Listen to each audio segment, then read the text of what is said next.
लक्ष्मीनाथसमारम्भां नाथयामुनमध्यमाम् अस्मदाचार्यपर्यन्तां वन्दे गुरुपरम्पराम् यो नित्यमच्युतपदाम्बुजयुग्मरुग्म व्यामोहतस्तदितराणि तृणाय मेने अस्मद्गुरोर्भगवतोऽस्य दयैकसिन्धोः रामानुजस्य चरणौ शरणं प्रपद्ये.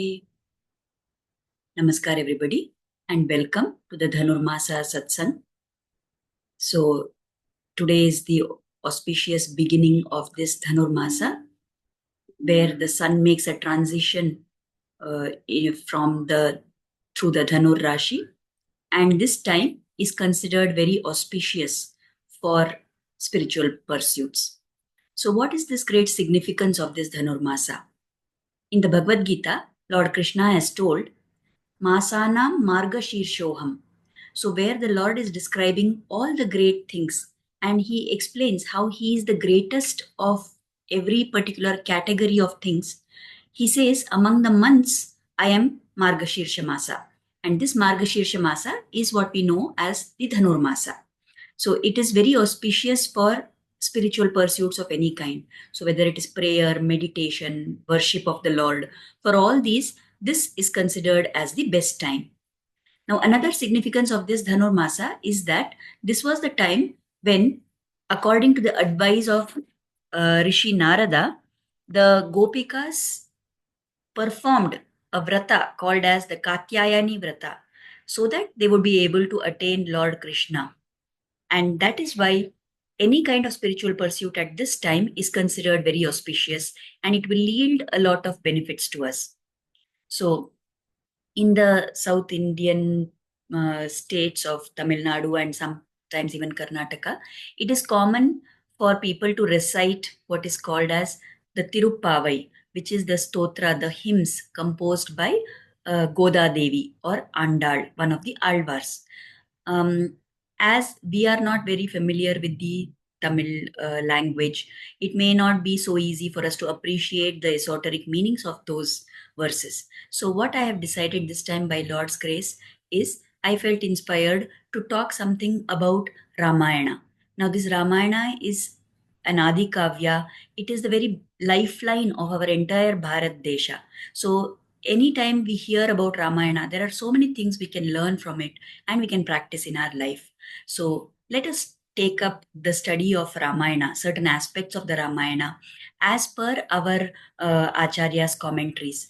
Let us try to understand those aspects of the Ramayana during this period of the Dhanurmasa.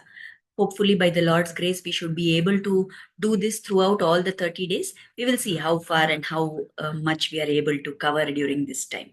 So, there is a shloka which explains the significance of the Ramayana. So it is said, Veda Vedye Pare Pumsi Jate Dasharathatmaje Veda Prachetasad Asid Sakshat Ramayanatmana. So when the omnipotent, the omniscient Lord, the Almighty Lord, who can be known through the Vedas, when he took birth as the son of Dasharatha, the Veda also took avatar and it came in the form of Ramayana, which was rendered, which was authored by the sage Prachetasa, which is another name for Rishi Valmiki. So, this shloka tells us how important, just as the Lord Rama is an avatara of the Lord Sriman Narayana himself, similarly, the Vedas took avatara as Ramayana. So, we know that there are a lot of teachings. Now, we have heard people telling that Vedas teach about what we should do, what we should not do. They are the Shastra. But only listening to those instructions cannot be easy for us to practice in our life. So we need somebody who came, who showed us how to put those teachings of the Vedas into practice. And that is exactly what Lord Rama has done for us. So this Ramayana is considered in the Sri Vaishnava Sampradaya, it is considered as Sharanagati Shastra because it teaches us about the concept of surrender to the Lord. And as we go through these 30 days, we will see how in different areas this concept of Sharanagati has been applied by different bhaktas of the Lord. And the Ramayana glorifies all the auspicious qualities, the Kalyana Gunas of Lord Sriman Narayana. We know that the Ramayana is made up of 24,000 shlokas composed by Rishi Valmiki, and it is divided into 7 kandas. We have the Bala Kanda, Ayodhya Kanda, Aranya Kanda, Kishkinda Kanda, Sundara Kanda, Yuddha Kanda, and Uttara Kanda. So today we will take up one small bit, and before we start that, let us offer prayers at the lotus feet of Lord Rama, Lord Sri Rama, Sita, everybody. Apadamapahartaram, Dataram Sarvasampadam, Lokabhiramam Sriramam, Bhuyo Bhuyo Namamyaham. So let us offer our obeisance, let us offer our salutations to the Lord of the entire universe, Lokabhirama. Who is this Lokabhirama? Sri Rama. He is the remover of all our distress. Whatever apad we have, whatever difficulties we have, whatever challenges we have, he removes all that. He grants us all sampada, all prosperity. He grants it to us. So let us offer prayers at his lotus feet. And when once we talk of Lord Rama, then can we ever forget his greatest bhakta, Lord Hanuman? It is told as per the shloka, Yatra yatra Raghunatha Kirtanam, Tatra tatra Kritamasta Kanjalim, Bhashpavari Paripurna Lochanam, Marutim Namata Rakshasantakam.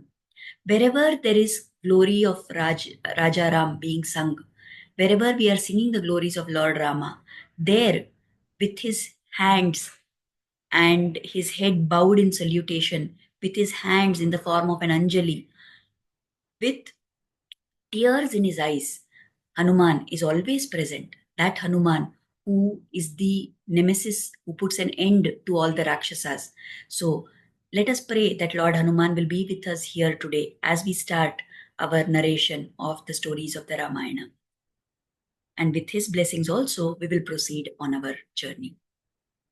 So today, let us learn a little bit about Valmiki Rishi because he is the author of the Ramayana. And once we know about his greatness, then we will be able to better appreciate the greatness of the Kavya which he has created. So there are 2 shlokas which are used to describe Valmiki Rishi.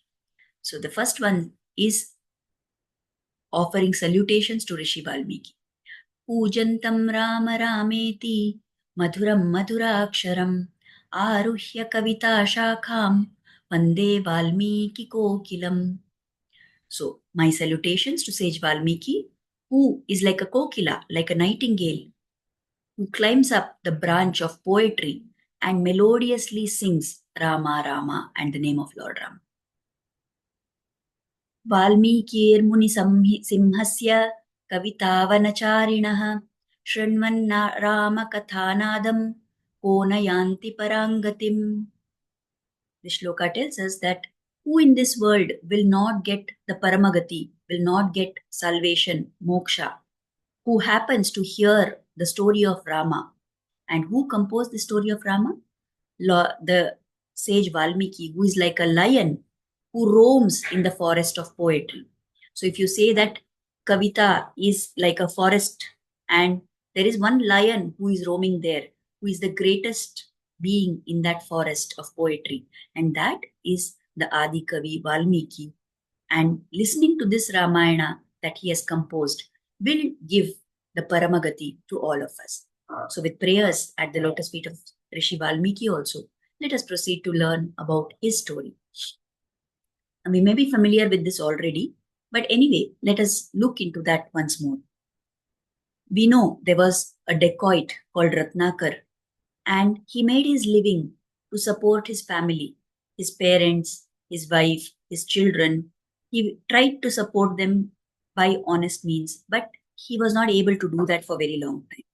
Finally, when there were no other options available to him, he started looting people. He stayed inside a dense forest, and whenever any people passed through that forest was the path for that connected 2 different villages. And when people had to pass through that, he would lie in wait for them. And when they came there, he would catch hold of them and he would threaten to kill them if they did not part with whatever they had, belongings. So whatever it was that they had, whether it was money, whether it was ornaments, whether it was gold, it was some goods that they were carrying from one place to another, he would grab all of that. And by selling that or by using that, he would manage to take care of his family. So this is how his life was going on. He was a dacoit, he was pure evil. Now, one fine day, there was somebody who came passing through that forest singing the glories of Narayan, and that was none other than Narad Rishi. So when Narada came there, just like any other person, this Ratnakar rushed to him and said, "Stop there. Give me whatever you have, or I will not let you pass alive through this forest. I will kill you." So Narada said, "Who are you? What do you want?" So he said, "I am Ratnakar, and I am here to take whatever you have. Give me everything." Narada said, "What do I have? You can see my Vesha. You can see I am a Rishi, and I have nothing, no possession in this world, and I have nothing to give you."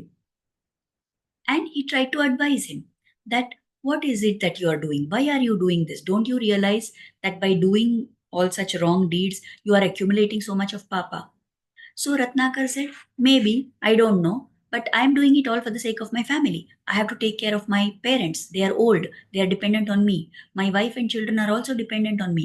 I have to take care of them. I have no other means to care for them. And that is why I have taken to this path. This is the only thing that I know." So Narada said, "Okay, fine. Now, by doing all these wrong deeds, you are accumulating a lot of papa. So you are saying you are doing it for your family. Will your family partake of this papa when the time comes to give an account?" So Ratnakar says, "Yes, definitely. I am doing it all for their sake. So they will definitely part, take their share in the papa that I have accumulated." So Narada said, "You are saying like this, but you go back and ask them for their opinion and come back." So he said, "I will wait here. You go and come." Ratnakar rushed to his house and he asked his parents, he asked his wife, he asked his children, and everybody flatly refused. They said, "Whatever you are doing, we are not bothered about how you are feeding us, how you are caring for us. It is your duty as the head of the family to take care of us. But if you are doing wrong things and doing it, then that papa is for you only. We have no share in that. Your duty is to take care of us. And if you are doing it by wrong means, then whatever papa is coming to you, that only you have to bear. How can we take a share of that? We didn't tell you to do papa, to do wrong things and feed us, isn't it?" So everybody flatly refused. And he was totally shocked to hear that. He rushed back to where Narad Rishi was and he narrated what all had happened. So Narada told him that, "See, this is how it is. Everybody who does wrong things in this world, they only alone have to bear the sins. They have to bear the effects, the punishments that come for doing wrong." So now Ratnakar was totally repentant. He said, "What a great wrong thing I have done. What must I do to correct the situation?" He begged Narada that, "Oh Rishi, please tell me what I should do. How can I change now?" So Narada told him that, "I want you, there is only one method that can remove all your sins, and that is to chant the names of Lord Rama." So he told him, "You sit here and you focus your attention and keep chanting the name of Rama. Keep saying Rama, Rama, Rama." Now, this Ratnakar tried to say, but he was so bad, he was so evil that he couldn't even say Rama. And the only thing that was coming out of his mouth was Mara. All along, he had only been marrowing people, isn't it? He had been killing people, he had been troubling people. That Mara is the only thing that was coming out of his mouth. From this, we can understand one thing, that we are told to take the name of Lord Rama.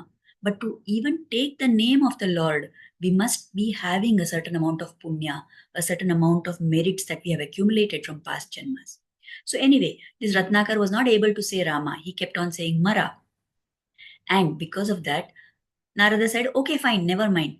You keep sitting and continuously go on saying Mara, Mara, Mara." So that's what Ratnakar did. And you know what happens when we keep saying Mara, Mara, Mara, Mara, it becomes Rama, Rama. And gradually, over a period of time, he got so lost in that he didn't wake up, he didn't eat, he didn't drink, nothing. He just sat there motionless and he kept chanting. And as he kept chanting the name of the Lord, that cleansed all the sins within him. That cleansed all the vasanas, all the doshas, all the bad karma that he had accumulated. Everything got cleansed and washed away by the pure name of Lord Rama. And he was so unaware of what was happening to him. He wasn't moving at all. And there was an ant hill that grew all around him. and he was constantly immersed in chanting the Lord's name. Now, after telling him to chant, Narad Rishi had gone away. After some time, after a few months, he came back that way. And as he passed by, he heard this name of Lord Rama emanating from an anthill. And he was shocked and surprised. Then he realized, oh, there is some human being inside who is chanting this name. And he pulled away that anthill, and there inside was this purified Ratnakar. And now, because this man was reborn as a divine being, as a Divya Atma, who had lost all the papa that he had. He had come out of the anthill, and the anthill in Sanskrita is called as Valmika, and therefore Narad Rishi gave him the name as Valmiki. And that is how the great dacoit Ratnakar became Valmiki Rishi. That is how Valmiki Rishi came into existence. Now, from this, there are certain things that we can learn from the story of Valmiki Rishi. We realize that whenever we want to make some kind of a change, some kind of transformation has to happen within us, then lasting transformation will happen only if the change is at a spiritual level. In today's world, we have a lot of methods that we use to try and correct our problematic behavior, isn't it? There are times when we give physical punishment to people to make them change their habits.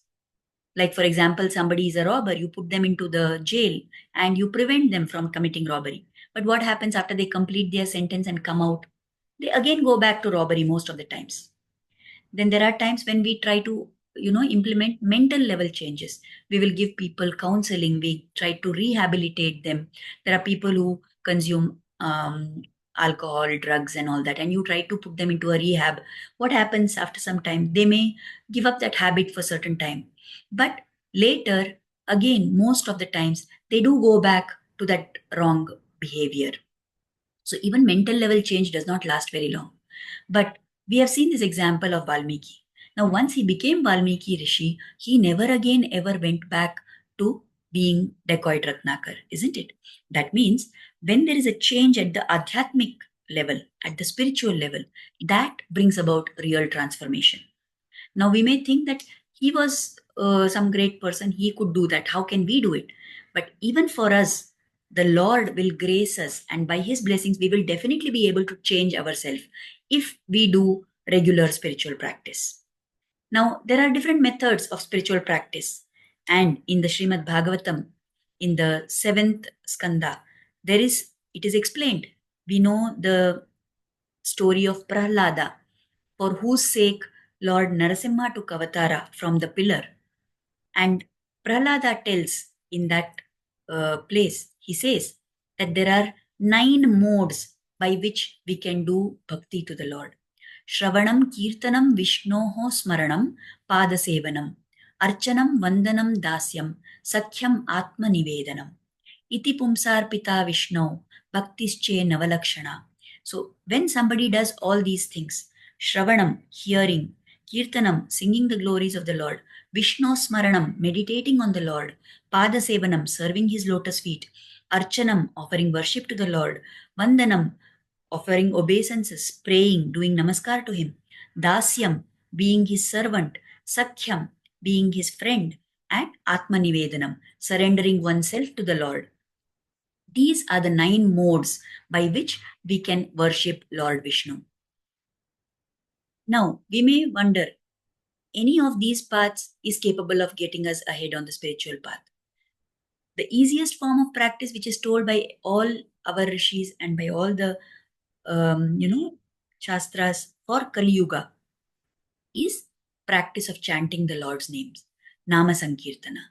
So let us try to every day during this Dhanurmasa, if we don't yet have a habit, then let us start the habit of chanting the Lord's name every day for at least some time, so that we are able to get His divine qualities within us, so that we can earn His grace in our life. If we are already doing chanting, let us make efforts starting from this Dhanurmasa to intensify that sadhana. Let us start chanting for more time. Let us try to remember the Lord throughout the day for more number of times. Let us offer gratitude to the Lord more number of times throughout the day, starting from today onwards. So these are some of the things that we could learn today in this satsang, and we will try and take more and more topics as we go ahead. So today we were able to do this. Let us offer gratitude. This has been possible only by the grace of Lord Rama and the Guru. So let us offer Kritagnyata at the lotus feet of Sri Rama and Guru for inspiring us to join and start this satsang, and pray that their blessings and grace may always be on us. Thank you everyone for your patient hearing. If there are any questions, you can contact me, and we will meet again tomorrow with another topic. Namaskar.